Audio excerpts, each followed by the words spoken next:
Hey everyone, how's it going? For today's video, I'm proud to present an exclusive up-close and personal, in-depth look at this beautiful 2002 Acura NSX Targa. And this is going to be a detailed, in-depth review of the NSX. We'll start it up, show the engine, get an exhaust clip, and go over the performance data, and show you a bunch of the unique aspects of both the interior as well as exterior. And before we begin, I'd like to take a moment to extend a big thanks and special shout out to Cosmo Motors located in Hickory, North Carolina for providing the NSX featured in today's in-depth review. For more information on their dealership, including contact info and current inventory, both exotic and unique, feel free to check out their website provided in the description box below. And so, without further ado, let's go ahead and start her up, let her run. The exterior of this NSX is finished in bright spa yellow and is paired with the optional contrasting vivid yellow hand-stitched leather interior with black accenting across the doors, dash, and center console. A beautiful contrast that really adds to a whole unique flavor of the NSX.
The Acura NSX is one of the first vehicles in the American market to use an electrically assisted rack and pinion steering system rather than the traditional belt-driven hydraulic pump. The direct steer design incorporates a speed sensor to provide more assistance at lower speeds for easy maneuverability and little to no assistance at higher speeds for greater precision. All routed through a 3-spoke leather-wrapped steering wheel with perforations across the sides, grips up top, color accent stitching, and the horn buttons located in either top spoke, and cruise control in the bottom right-hand corner. The NSX featured the option of 2 different powertrains tied to which gearbox you went with. The standard equipment consisted of a close ratio 6-speed manual paired with a heavy-duty dual-mass flywheel to handle the increased torque from its exclusive 290 horsepower 3.2-liter V6. It sent that power to the rear wheels through a torque-reactive limited-slip differential composed of a multi-plate clutch pack and helical-type planetary gear set that balanced torque between the rear wheels to prevent the inside wheel from spinning in the corners. On the other hand, you can also opt for Acura's sequential sport shift automatic transmission as shown here, a 4-speed gearbox that allows manual selection by a fingertip control shift lever mounted on the right-hand side of the steering column. By putting the selector into M, the gear position displays on the instrument cluster. Then simply push up to upshift and push down to downshift. A governor prevents downshifts that could cause the car to over-rev. The automatic is paired to a smaller 252 horsepower 3-liter V6 and features a lock-up torque converter for improved fuel economy and reduced slippage. Lockup is available in 2nd, 3rd, and 4th gear no matter if you're accelerating or decelerating. The automatic is also paired with the torque control limited slip differential that works to maintain vehicle stability in crosswinds and over uneven surfaces. It detects rear wheel rotation differences and transfers torque to the slower rotating wheel. For example, if the car is blown off course in some way, the goal is to direct the car back into its intended path. Acura claimed the dual mode setup in the sequential sport shift was inspired by F1 technology and offers drivers a blend of convenience and sporty performance when desired. And so, we're going to flip on the fixed position standard projector xenon headlamps, as well as the hazards. The driver's side window is automatic down, and we're going to check out the exterior. The early 1990s was an exciting time for import auto enthusiasts. With an onslaught of cutting-edge products from Japan covering just about everything from high-performance sports cars to luxury sedans, a tour de force of advanced technology, refinement, and performance suddenly filled the market, forever changing the automotive industry. One of the most important and recognizable creations of this era was the Acura NSX. First introduced for 1991, the NSX was produced till 2005. Along the way, it received some updates in both styling and performance, but the overall concept remained the same through the years. In designing the NSX, Acura, Honda's luxury division, set out to create a state-of-the-art, mid-engine exotic sports car that enthusiasts could live with on a daily basis. A car that would not only be reliable, but accommodating and ergonomically designed. A refined car that would carry an impressive level of performance and dynamism, wrapped in a highly advanced and premium package. As expected, the NSX represented Honda and Acura's flagship. With any flagship, it was a pioneer for advanced technology and build techniques, not to mention quality assurance. For the most part, the NSX is entirely hand-assembled. There were no automated conveyor lines, as the NSX was never mass-produced.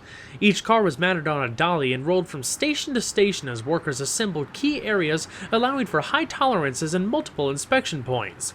Even the engine was assembled by just one technician from start to finish. If that's not enough, painting the car took 23 steps, with specially formulated products to use with aluminum to deliver a vibrant finish. Probably the most significant design aspect was that it was the world's first production car to feature a unibody made entirely out of aluminum.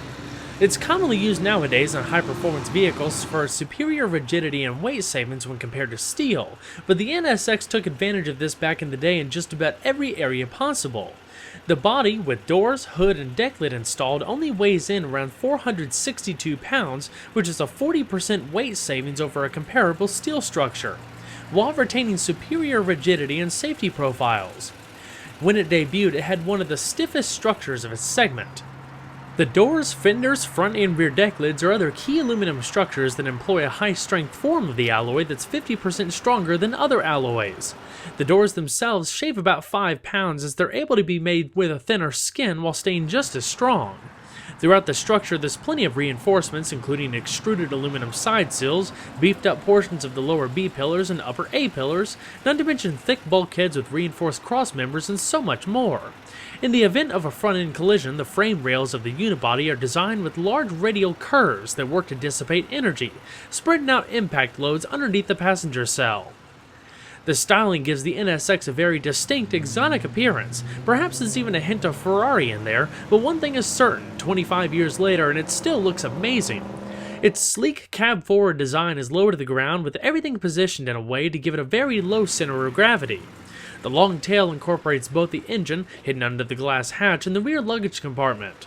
Visibility is excellent, providing up to 312 degrees of view from the passenger compartment, the best in its class, not only eliminating any chance of claustrophobia, but it also allows for a commanding view of your surroundings.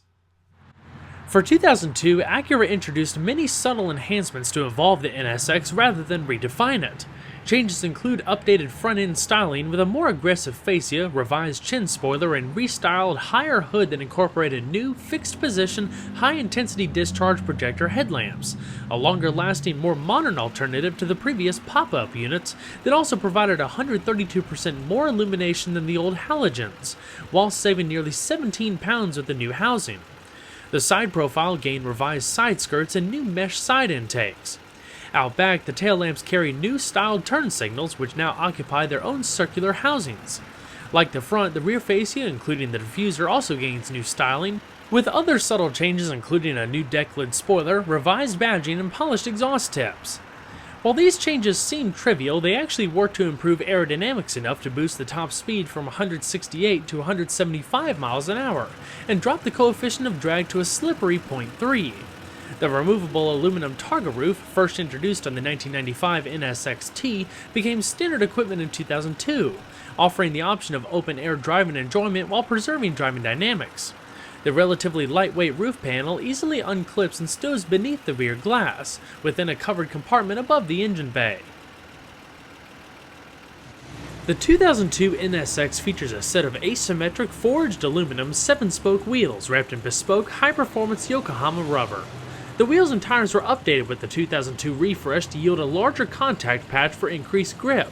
The package consists of 17 by 7 inch wheels in front, wrapped in 215/40 series tires, and 17 by 9 inches in the rear with 255/40 series tires, representing an inch taller wheel in front and an inch wider wheel in the rear. With this setup, they're able to hold around 0.93 g of lateral acceleration. As far as the brakes, the NSX features standard 4-wheel internally ventilated discs with 4-channel ABS and traction control. The discs measure 11.7 by 1.1 inches in front and 11.9 by 0.9 inches in the rear with yellow dual piston and single piston calipers respectively. Stopping distances from 60 miles an hour are estimated to be around 120 feet. The NSX carries a fully independent double wishbone suspension front and rear with coilover nitrogen-filled shocks and stabilizer bars, while the rear also has an additional transverse link for greater wheel control. The control arms are forged aluminum in addition to heat-treated aluminum hub carriers. Both the front and rear suspension components are mounted to separate aluminum subframes using rubber bushings that work to reduce vibration and harshness and increase overall rigidity. Updates for 2002 include revised spring rates and a larger diameter rear stabilizer bar.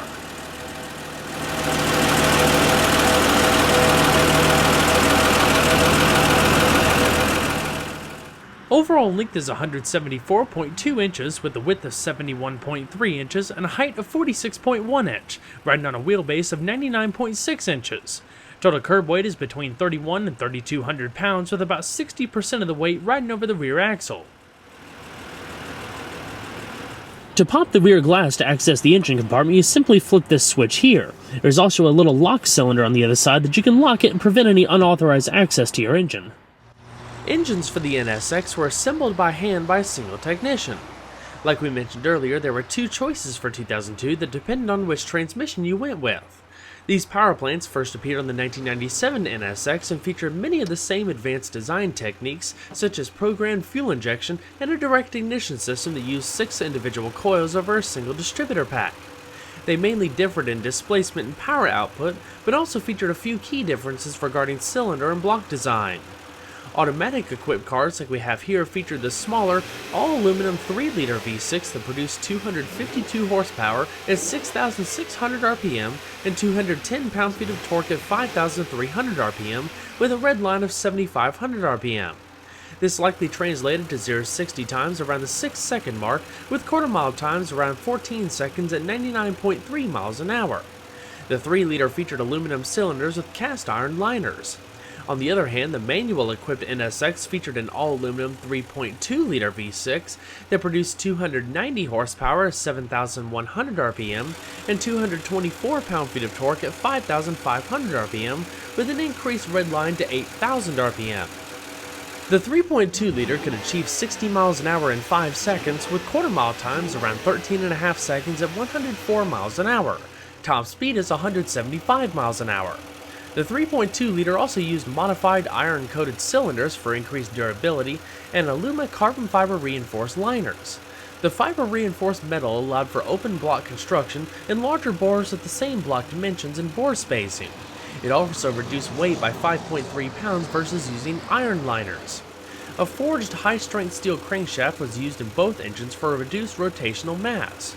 Not only was the NSX the first production vehicle to feature engines with titanium connecting rods, it was also the first vehicle in the US to debut a unique variable valve timing and lift electronic control system known as VTEC. In a normal engine, intake and exhaust valves are actuated by the lobes on a camshaft, which subsequently controls the timing, lift, and duration of each valve actuation. VTEC uses 2 camshaft profiles and hydraulically sets between them to maximize both low and high RPM performance, making sure the valves are always open at the appropriate time, unlike traditional variable valve timing which only controls when a valve is opened or closed with respect to the piston position. VVT also doesn't alter the camshaft or valve lift duration like VTEC. Along with variable volume induction system, this also allowed more rapid filling of the intake plenum at certain RPMs, allowing the NSX to feature improved low-end torque and high-end power for its time. As far as fuel economy, the NSX carries an 18.5-gallon tank and requires premium fuel. EPA estimates range between 17 miles to a gallon in the city and 24 on the highway. Inside, the NSX was designed to incorporate jet fighter styling without compromising visibility and passenger space, while utilizing some of the highest quality materials seen in any Acura of its time. Like we touched on earlier, the entire interior was hand-assembled, including hand-stitched and fitted perforated leather across the seats, doors, steering wheel, and shift knob. Everywhere you rest your hand, you'll find soft-touch materials that further enhance the premium feel of the NSX. Even though the interior was just over a decade old by 2002, the styling remained modern enough that only a few updates were needed to give it a fresh look, including 8 new interior color themes with a number of options that are actually able to match the exterior as seen here. New center console coating and blue gauges. Now, nearly 25 years since the NSX debuted, the interior still looks fantastic in my opinion. It's a testament to well thought out engineering and a pioneering design.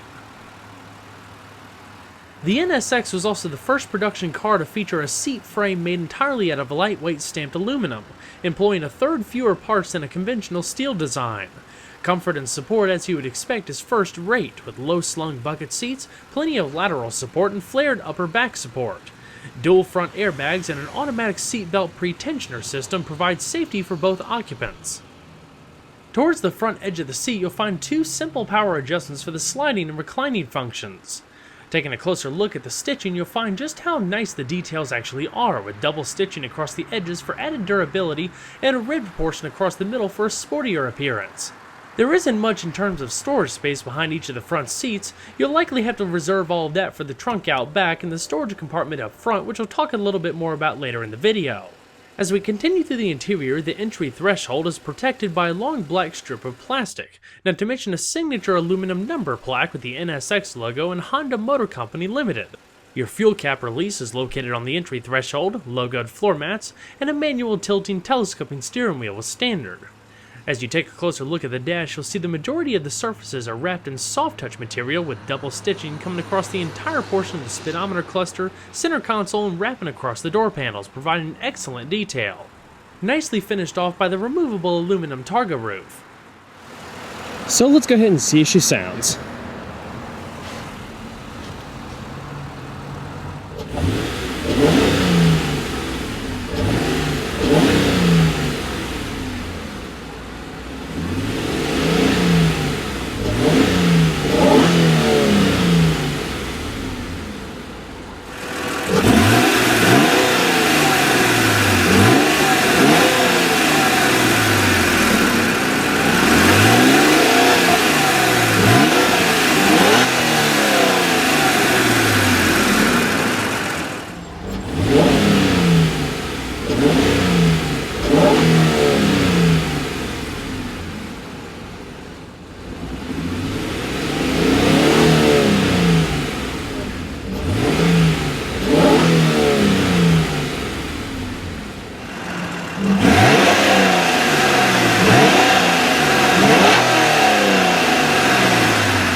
Using the roof is really quite simple. It stows neatly within a hidden storage compartment in between the rear glass and the engine cover. Once you have everything tucked away, you can lift the roof panel out. It's a lightweight design, like I said, it's made of aluminum, so you don't need 2 people, but it definitely helps. Then just lock it in place.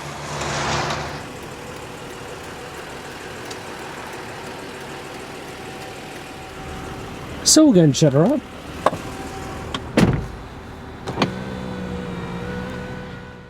The standard NSX audio system was designed in collaboration with Bose to maximize sound quality within the confines of the interior to create a balanced sound for each passenger.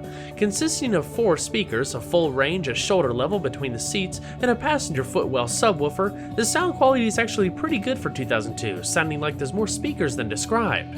An AM/FM radio with cassette was standard, while a CD changer was optional.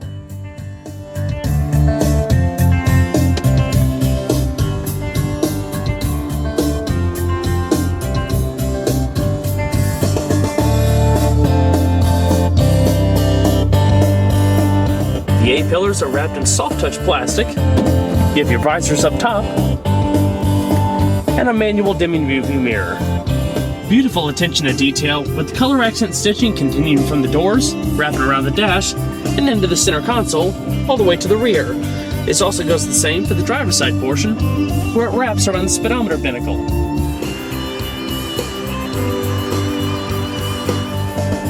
The center console is beautifully laid out with good ergonomics and simple controls. At the very top, you have a little digital clock with a little flip-up portion on the left-hand side with the clock adjustments. 2 center air vents, standard electronic automatic climate control system with your fan speed off to the right, AC, changing the different zones, front and rear defrost, recycling or vent, and your temperature adjustment to the left. Like I said before, a CD player was available, but the standard equipment was an in-dash tape deck. To the left-hand side, you have your balance and fade, bass and treble adjustments, ejector tape, and down below, simple radio controls including your radio presets, tune off to the right, changing the different modes, and your volume to the left.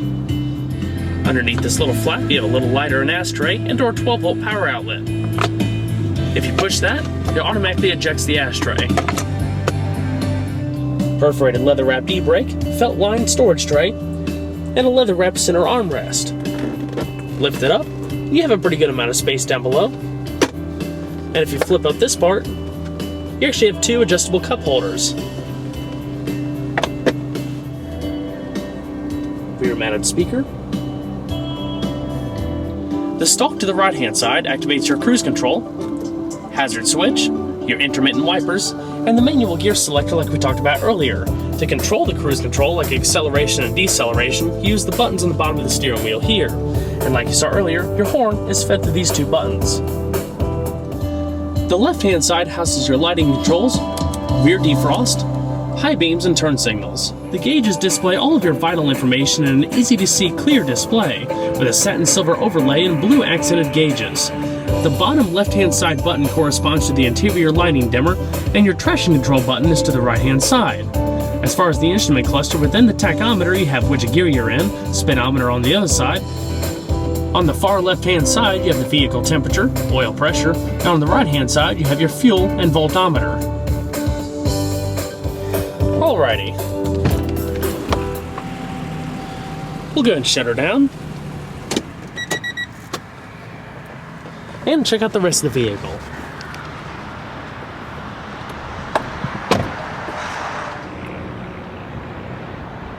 So we're going to pop the front.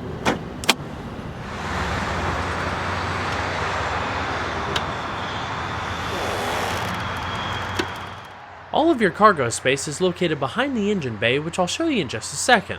Up front, you have some of the vehicle's systems and vital components, fluid reservoirs, and things of that, but you also have your spare tire location tucked away nicely in the middle.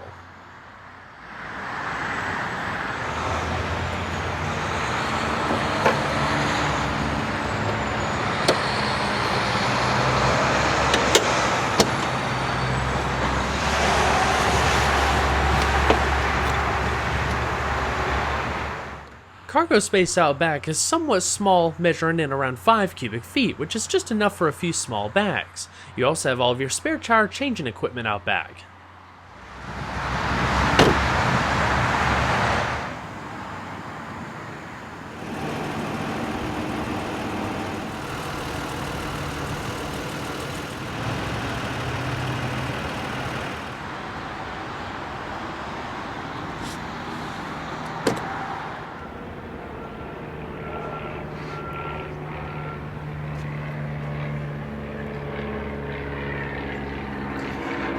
The passenger seat also features the same power adjustments that you find on the driver's seat.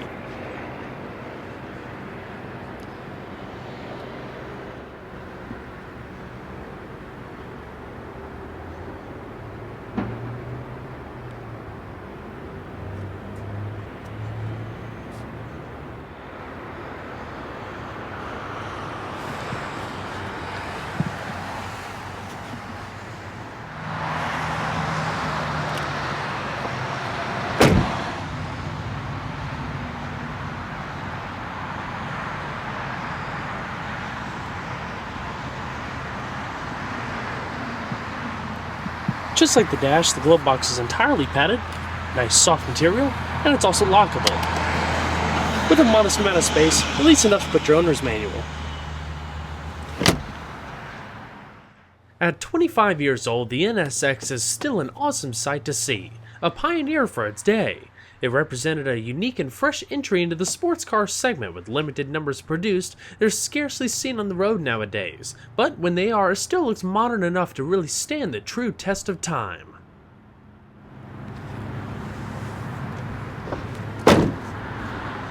Well everyone, I hope you enjoyed the in-depth look at this 2002 Acura NSX. Be sure to stay tuned next time, there's a lot more where that came from. Take care everybody.